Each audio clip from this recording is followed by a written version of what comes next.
O sector primario galego leva máis de 20 días mobilizándose contra o acordo co Mercosur. Durante a fin de semana, os tractores cortaron a Nacional 120 e entraron na cidade de Ourense. Por outra banda, o ministro Planas asegura que ningún produto de fora entrará na Unión Europea sen control. Ata cando seguirán as protestas? Campo en loita.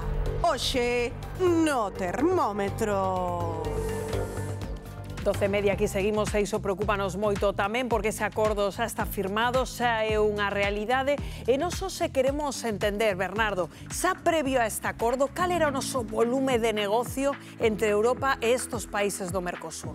Pois hai que dicir, hai que ter en conta, Rocío, que todos son dúbidas sobre cal será o impacto na práctica, o impacto real deste acordo, pero o certo é que, efectivamente, o que importamos é maior do que exportamos. Por exemplo, fíxense, en 2024 exportamos 161.000 toneladas de produtos por valor de 463 millóns de euros e importamos 7 millóns de toneladas por valor de 4.100 millóns de euros. O saldo é negativo, menos 3.600 millóns de euros daría a conta. Co acordo prevese que esas cantidades suban, máis as importacións que as exportacións polo poder adquisitivo europeo. Pero de que?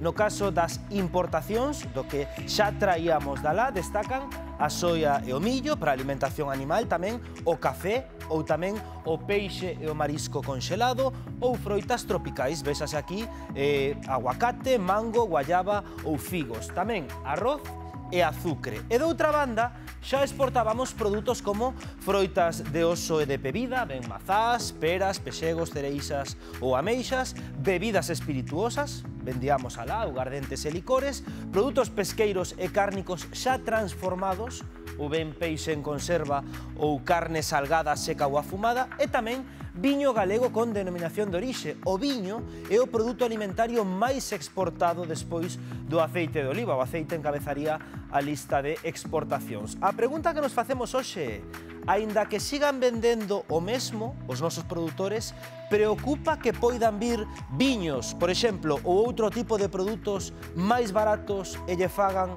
a competencia aquí? Como ven nesa adega das Rías Baixas, Rocío? Pois como bo galego, depende, Bernardo, depende cando a onde miremos, porque este pacto non afecta de xeito igual a todo o sector. Por eso, efectivamente, quixemos vir aquí a Ribadumia, onde Juan Carlos, moi bo día. Hola, que tal? Bo día, Rocío. Como nos afecta este pacto do Mercosur ao sector vitivinícola galego? Que é a pregunta que todos nos estamos a facer. Pois sí, pois creo que de forma desigual, según esteamos a falar de viños de denominación de orixe ou viños que coñecemos como viños de mesa. Vayámonos por primeira vez aos viños de denominación de orixen, que é o que nos ocupa, porque estamos aquí casi ao ladiño da capital do Albariño. Como lle afecta este pacto do Mercosur ao viño da ADO? Pois, bueno, por un lado, ábrese unha oportunidade de vender máis viño do que estamos a vender a estes países do Mercosur, principalmente Brasil, que é un mercado máis grande, onde hai máis turismo, máis resorts, onde ali, pois, bueno, pois podremos aumentar a comercialización dos nosos viños. Que porcentaxe pode supor? Porque estamos a falar, ademais, de un matiz moi importante que é exportar a países con capacidade adquisitiva. Sí, claro, en Brasil hai un porcentaxe de poboación que ten un poder adquisitivo elevado e, ademais, en estes puntos turísticos, en estes resorts, hai que ter en conta que hai un turismo tamén dun bo poder adquisitivo. E que pasaría por outro lado, por outra cara da moneda, con esos viños de mesa?